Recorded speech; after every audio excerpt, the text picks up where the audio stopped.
কঙ্কালের পাশে পাওয়া একটি কাঁচি ও ছেঁড়া জামার সূত্র ধরে ৩ মাস আগের এক ক্লুলেস হত্যাকাণ্ডের রহস্য উন্মোচন করে পুলিশ। জানা যায় হত্যায় জড়িত আর কেউ নয়, খোদ নিহতের খালাতো ভাই। পুলিশ জানায় প্রায় ৩ মাস আগে নিখোঁজ হয় মারজান নামে এক কিশোর।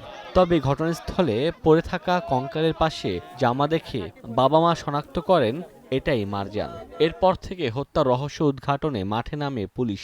তথ্য প্রযুক্তির সহায়তায় ১৯ ডিসেম্বর নারায়ণগঞ্জ থেকে ঘটনার সঙ্গে জড়িত সন্দেহে ১৫ বছরের এক কিশোরকে আটক করা হয়।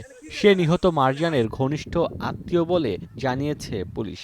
আদালতে ১৬৪ ধারায় জবানবন্দিতে কিশোরটি হত্যার ঘটনার সঙ্গে নিজের জড়িত থাকার বিষয়ে বর্ণনা দেয়। ভিকটিম এবং সংঘাতে জড়িত, আইনের সাথে সংঘাতে জড়িত শিশু, তারা সমবয়সী এবং তারা একই সাথে তাদের চলাফেরা ছিল।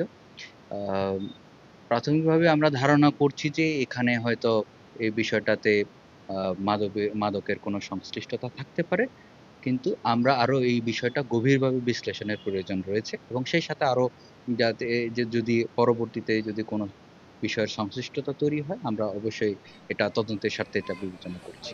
এদিকে কঙ্কাল পাওয়ার পর থেকে শোকের ছায়া নেমে এসেছে সুনামগঞ্জের সদর উপজেলার বালিহাটি এলাকায়। আদরের সন্তানকে হারিয়ে পাগল প্রায় বাবা মা। ঘটনায় জড়িতদের বিরুদ্ধে দৃষ্টান্তমূলক শাস্তি দাবি জানিয়েছেন এলাকাবাসী। আমার ছেলেরে সাকিলে ডাক জানিছে, আমার ছেলে মাধ্যমের পরে 4টা ভাত লয়ে বসছিল, ভাতই খাইতে পারছে না। আপন খালাতো ভাই এই ধরনের ঘটনা যে ঘটাইবো আর ঘটে, তাহলে আমরা ছেলে মেয়েরা কিভাবে চলাফেরা করবো? এমন সমাজ যদি আত্মীয় সাথে আত্মীয় না চলতে পারে, তাহলে কোন জায়গায় গিয়ে চলবো? যে কাজ এর সাথে সাইকা করছে হেরার সুদ্ধা উপযুক্ত শাস্তি এবং হেরা দিবার আমি ফাঁসি চাই, সাকিল আর করলে। পুলিশ জানায় অভিযুক্ত অপ্রাপ্তবয়স্ক হওয়ায় শিশু আইন অনুযায়ী সংবেদনশীলতার সঙ্গে তদন্ত পরিচালনা করা হচ্ছে। তবে হত্যার পেছনে অন্য কোনো কারণ রয়েছে কিনা তা খতিয়ে দেখছে পুলিশ।